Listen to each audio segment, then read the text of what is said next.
Hola a todo el mundo. En la mecánica nos interesamos por la evolución de los sistemas de partículas y para ello necesitamos las ecuaciones de movimiento. Vamos a ver qué pasa en la mecánica newtoniana, que lo describo aquí. Describimos la posición de las partículas con los vectores de posición R alfa, desde R1 hasta Rn. Y la evolución del sistema está determinada si conocemos R alfa en función del tiempo. Tenemos las ecuaciones de movimiento. Nos las da la segunda ley de Newton, que la escribo aquí como R igual a 1 sobre la masa por la fuerza. Esto es para cada partícula alfa, y la fuerza puede depender de la posición de todas las partículas, de las velocidades y del tiempo. Si yo doy unas condiciones iniciales, esto me permite resolver las ecuaciones diferenciales y encontrar R alfa de t, que es lo que nos proponemos. En la mecánica lagrangiana, pues ocurren cosas similares. De entrada, la configuración está descrita por las coordenadas generalizadas Q, desde Q1 hasta QG, con G los grados de libertad del sistema. Y la evolución del sistema la dará Q en función del tiempo, Tiene que haber unas ecuaciones de movimiento. Esto es lo que vamos a determinar en este vídeo. Estas ecuaciones las llamaremos ecuaciones d'Euler-Lagrange. Y nos darán las segundas derivadas de Q, temporales, en función de unas ciertas expresiones, donde intervendrán las mismas coordenadas canalizadas, en principio todas, Q punto y el tiempo. También tendré unas condiciones iniciales, y con esto podré resolver las ecuaciones diferenciales y encontrar Q de t, que es, otra vez, la evolución del sistema. Bueno, ya vemos un paralelismo absoluto entre las dos, la mecánica newtoniana y la mecánica lagrangiana.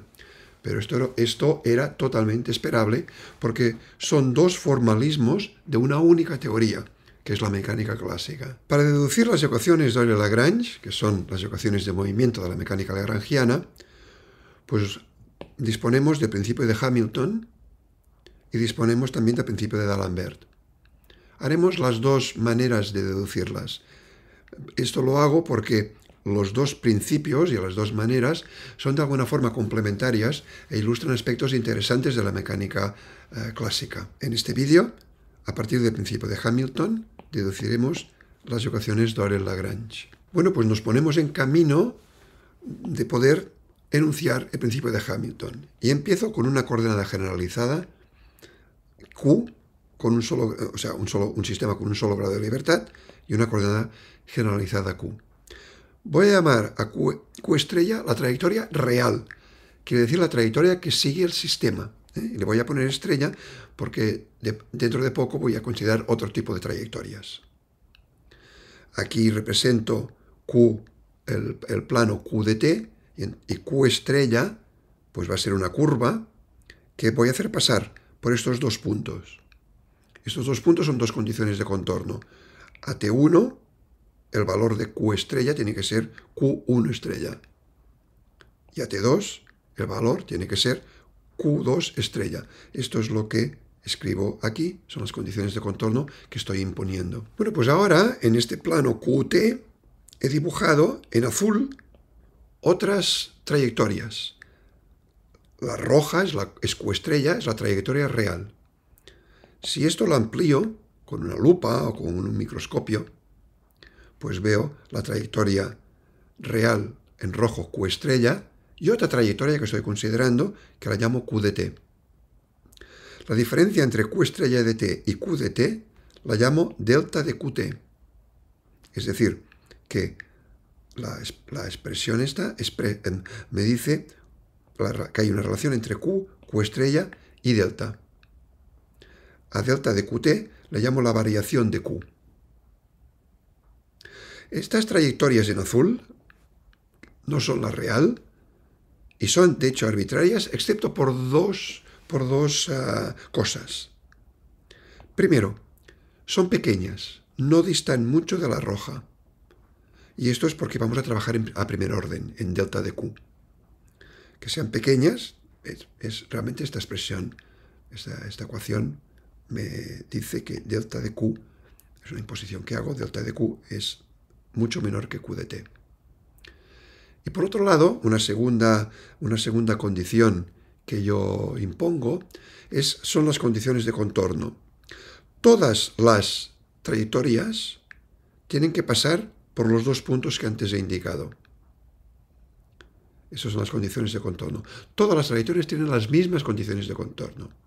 Por lo tanto, si aquí en T1, pues pongo T1 aquí, los tres T1s, ¿de acuerdo? Como estas dos son iguales, quiere decir que delta de Q de T1 es igual a 0. Y lo mismo para 2. Algo que es importante es que, tal como defino yo delta de Qt, lo hago a todo t. Es decir, la t en los tres argumentos es la misma. Y por lo tanto, la variación siempre es en el sentido este de aquí, que correspondería a este sentido para un cierto t, a otro t sería igual, pero las variaciones siempre son en este sentido.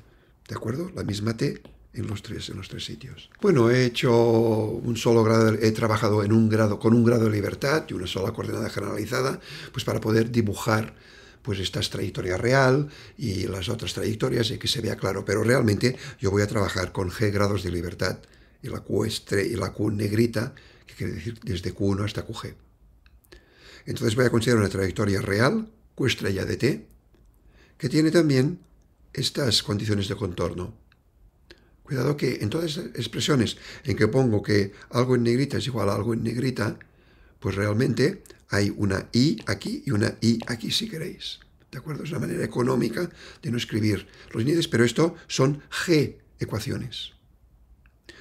Pues como decía, estas son las condiciones de contorno de la trayectoria real. Y ahora voy a considerar otras trayectorias y utilizo la misma notación. La Q es la Q estrella más delta Q. Todo al mismo tiempo, t. Y estas delta Q son arbitrarias, son pequeñas, esto también como ya he dicho, y aquí expreso la ecuación que dice que tiene las mismas condiciones de contorno. Bueno, para formular el principio de Hamilton necesitamos dos nuevas magnitudes. A una le voy a llamar el lagrangiano. L, que depende de las Qs, de las Q punto, es decir, de las velocidades, y posiblemente del tiempo. ¿Cuál es esta dependencia? Bueno, esto dependerá del sistema. Y una cosa interesante es que realmente cuando ya tengamos la expresión exacta de L en Qs, Q puntos y Ts, realmente tendremos prácticamente todo el trabajo hecho porque todo es bastante automático en mecánica analítica. La segunda magnitud que introduzco se llama acción. La represento por S y es una integral en el tiempo desde T1 hasta T2. Recordad que T1 y T2 son los tiempos en los cuales he establecido yo las condiciones de contorno. Y dentro de la integral hay el lagrangiano. Yo he introducido el lagrangiano como una función de Q punto y de T.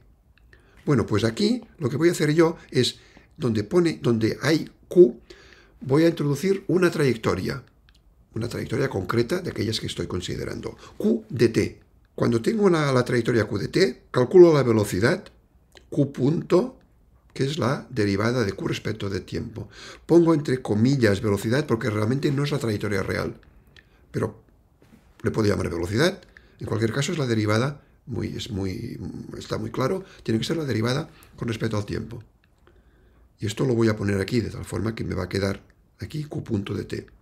Y si L depende del tiempo explícitamente, pues aquí también va a aparecer un tiempo. Total, que esto es una función del tiempo finalmente. Porque Q depende del tiempo, Q punto depende del tiempo, y aquí tengo el tiempo posiblemente. Es decir, que la integral me va a dar un número real. Ese va a ser un número real. Pero fijémonos bien que ese depende de Q de T. Es decir, depende de funciones. Cuando un objeto depende de funciones, le llamamos funcional. Es decir, la acción es un funcional. Bueno, pues con estas magnitudes que he introducido estamos a punto de poder formular el principio de Hamilton.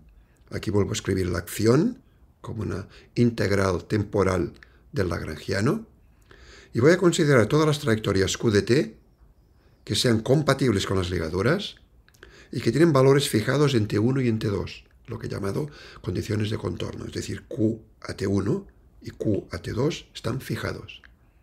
Bueno, pues el principio de Hamilton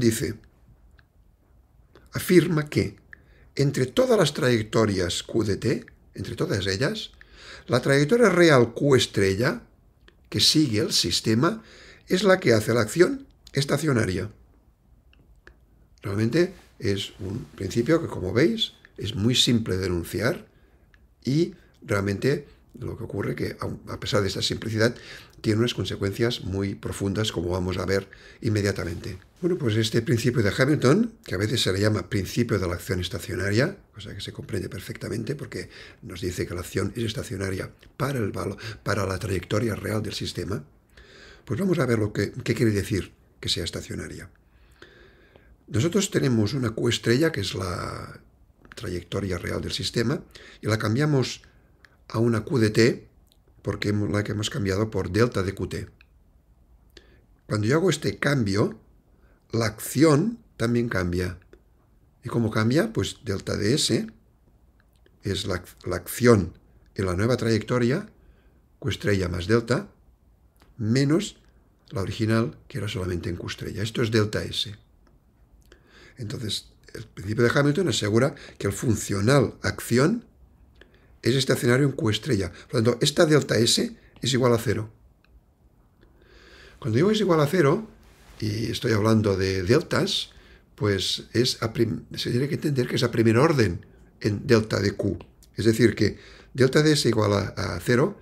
De hecho, quiere decir que delta de S, el valor primero que entra en delta de S, es cuadrático en la delta Q, no lineal. El término lineal se tiene que anular si la acción tiene que ser estacionaria. Bueno, pues una vez denunciado el principio de Hamilton, vamos a ver cómo este implica las ecuaciones de Euler-Lagrange. Aquí escribo delta de S como la diferencia entre S en una Q arbitraria y la S en Q estrella. La S en Q arbitraria pues tiene esta expresión. La S en Q estrella pues tendrá esta expresión donde aquí aparecerá evidentemente Q estrella. He puesto un menos en rojo por razones que veréis enseguida. Bueno, pues continuando con el cálculo, aquí hay el integrando, que es el lagrangiano, lo vuelvo a escribir aquí, y aquí en lugar de Q, pues voy a escribir Q estrella más delta Q, y en lugar de Q punto voy a escribir Q punto estrella más delta de Q con la derivada. No tiene que importarme mucho el posible problema de la conmutación entre delta de t y delta, porque como las deltas están todas sacadas al mismo tiempo, pues realmente las puedo permutar o conmutar, ¿de acuerdo? En cualquier caso, ahora tengo que L depende de, por ejemplo, Q estrella más delta de Q con delta de Q pequeño. Y lo mismo con las velocidades. Entonces voy a desarrollar en serie de Taylor. El primer término pues es para delta igual a 0, por lo tanto me va a quedar Q estrella y Q punto estrella. Y los términos pues del desarrollo de Taylor lineales en delta Q, pues el lineal en delta Q va a ser la parcial de L respecto de Q, evidentemente sumado para todas las coordenadas. Y respecto de delta Q punto, realmente la parcial de L respecto a Q punto es el factor y también sumado sobre I. ¿De acuerdo? Y estoy todo el rato teniendo en cuenta que de esto no me tiene que preocupar. ¿De acuerdo? Puedo poner delta de t de delta o delta de Q punto. Esto no es ningún problema. Aquí he puesto un signo más, otra vez en rojo, porque voy a seguir estos signos hasta el final, que me va a dar un signo importante. Aquí una cosa interesante es que cuando yo utilice esta expresión para L, ¿de acuerdo? La ponga aquí, pues habrá la L calculada en Q estrella que me va a desaparecer con esto de aquí. Se va a anular. Y por lo tanto, la delta de S me va a quedar como una integral de estos términos de aquí. Bueno, pues aquí escribo delta de S como una integral de los dos términos que han sobrevivido. Y el segundo, que tenía este más en rojo aquí, es este de aquí, pues voy a analizar este término, primero de todo. Entonces, olvidemos por un momento la suma, esto está allí, la pondré al final, pero fijemos en esta estructura, es un término por la derivada respecto al tiempo de otro. Pues aquí he escrito la derivada respecto al tiempo de los dos términos. Claro, esta derivada respecto al tiempo de estos dos factores, pues habrá un factor que será este de aquí, pero habrá otro factor que no tiene que estar y lo pongo aquí con el signo menos. ¿De acuerdo? Pues esta expresión, lo que está aquí enmarcado en azul, pues ha pasado a ser esto de aquí. Parece que me estoy complicando la vida, pero no, lo veréis enseguida. Primero de todo, aquí hay una integral en dt y aquí tengo una derivada respecto del tiempo. Es decir, que esta integral es inmediata. Es directamente ese término de aquí. Este término de aquí, evaluado en los extremos de integración, t1 y t2. ¿Pero qué ocurre? Las deltas de q en t1 y en t2 se anulan. Por lo tanto, este término se ha anulado. Y si alguien conoce la técnica de la integración por partes de una integral, se dará cuenta que, de hecho, pasando de aquí a aquí, estoy haciendo una integración por partes. Y la gracia es que hay un término que no aparece. ¿Y qué ha pasado? Pues que ha quedado el otro, por esto he ido poniendo en rojo, porque aquí hay un signo menos importante. Y este de aquí, pues es un término que ha sobrevivido y que contiene delta de q multiplicando. No la derivada respecto del tiempo, delta de q. Bueno, eso es muy interesante. He dicho que no me complicaba la vida, al revés, me lo estoy simplificando, porque tenía delta de q antes aquí, en el término que no he tocado. Por lo tanto, resumiendo, la delta de S, pues contiene dos términos aquí, que todos los dos tienen delta de q, y estoy sacando factor común delta de q. Esta es la expresión, igual a 0 porque el delta de S tiene que ser estacionario. Esta es la expresión a la que me está llevando el principio de Hamilton, que esta integral es igual a 0. Bueno, pues he escrito esta ecuación consecuencia del principio de Hamilton aquí. Y ahora me doy cuenta de lo siguiente. Estas delta de QI, está sumado sobre I, pero estas delta de QI son arbitrarias. El único requisito es que sean pequeñas y en T1 y en T2 se tienen que anular. Pero en el resto de intervalo entre T1 y T2 son arbitrarias. Por lo tanto, yo puedo coger, por ejemplo, delta de Q1 y hacerla diferente de 0, pero todas las otras, delta de Q2 hasta delta de QG, igual a 0. Estrictamente igual a 0. Y esta delta de Q1 hacerla igual a 0, pero hacerla diferente de 0, digo, pero solamente en un cierto punto, alrededor de un cierto punto. Esto quiere decir que en aquel intervalo hay un punto donde se tiene que anular la delta de Q1. Este punto lo cambio y entonces veo que realmente lo que multiplica delta de Q1 tiene que anularse en todo el intervalo. Y luego, pues, hago lo mismo pero con delta de Q2 hasta delta de QG.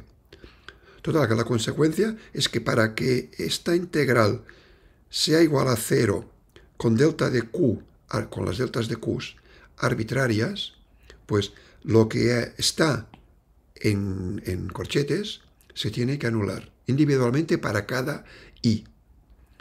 La ecuación entonces que obtengo es este de aquí, esto igual a 0 para todas las I's. Bueno, pues estas son las ecuaciones de Euler-Lagrange. Veo que hay una derivada respecto de Q, una derivada respecto de Q punto y aquí una derivada total. Pues ya iremos viendo qué significan como ejemplos, etcétera, de las ecuaciones de Euler-Lagrange. Pero ya las tenemos. tenemos las ecuaciones de movimiento de la mecánica lagrangiana. Estas son las ecuaciones. Cuando yo las resuelva, pues ya sé que las soluciones a estas ecuaciones son las trayectorias reales que el sistema sigue en su evolución. Digo, trayectoria real como Q, la Q estrella de t que he puesto antes, pues obtengo estas Q estrella de t.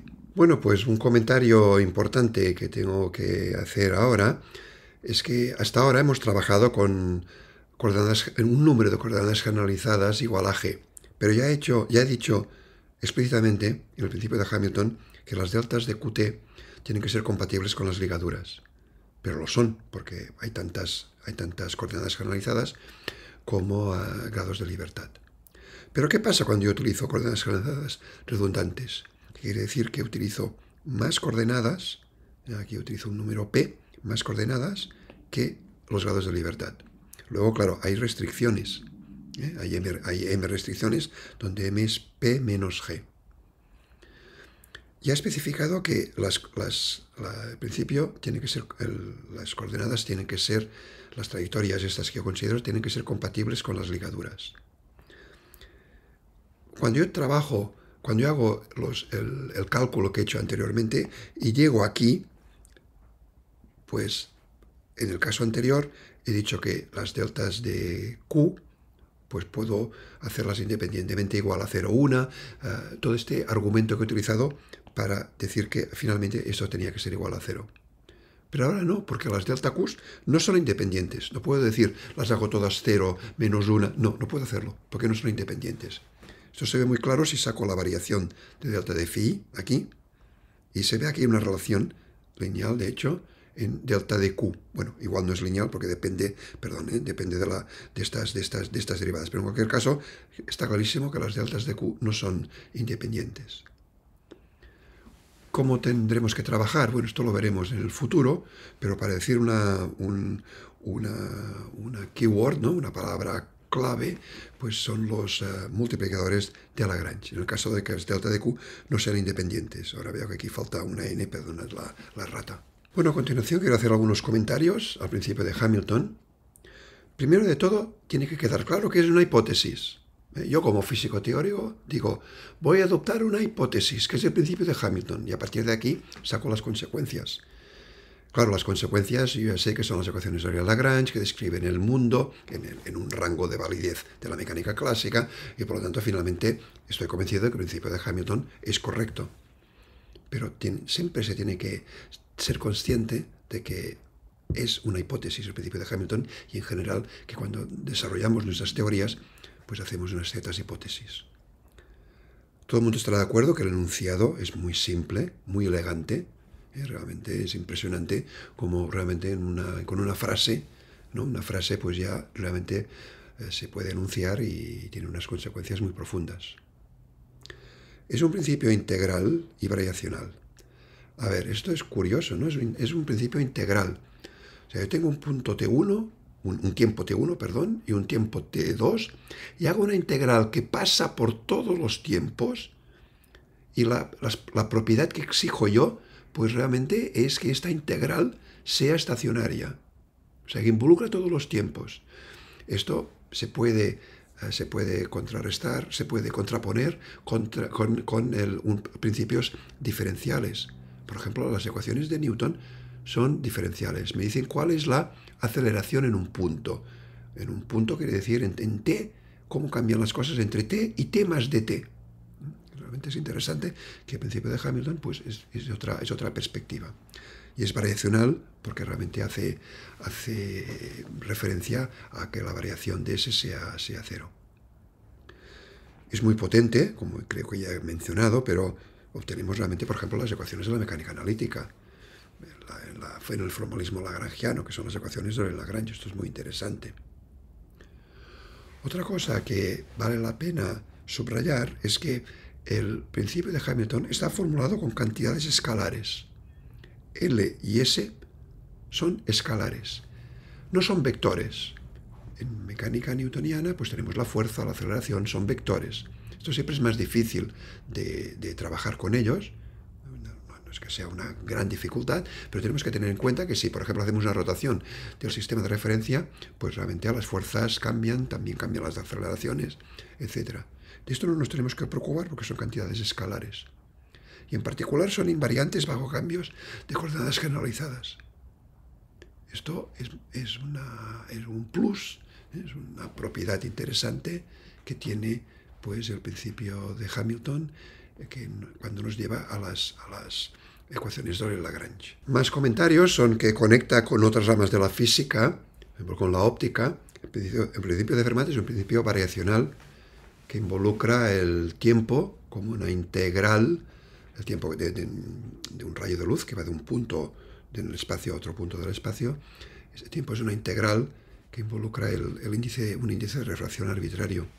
O sea, hay conexiones con otras ramas. Esto siempre es interesante en física, cuando hay conexiones entre ramas diversas de la física. Y luego algo que quiero subrayar, pero muchísimo, porque es muy, muy importante, es que el principio de Hamilton, que estableció Hamilton para la mecánica clásica, va más allá de la mecánica clásica. Puede empezar a describir sistemas continuos que están descritos por campos clásicos y cuánticos. Realmente esto le da una relevancia impresionante, porque nos hemos ido mucho más allá del ámbito de la mecánica clásica. Voy a poner dos ejemplos, solamente los voy a mencionar, de estas aplicaciones más allá de la mecánica clásica. Uno es las aplicaciones en lo que se llama la teoría cuántica de campos. Es una teoría pues, que es cuántica y que es relativista.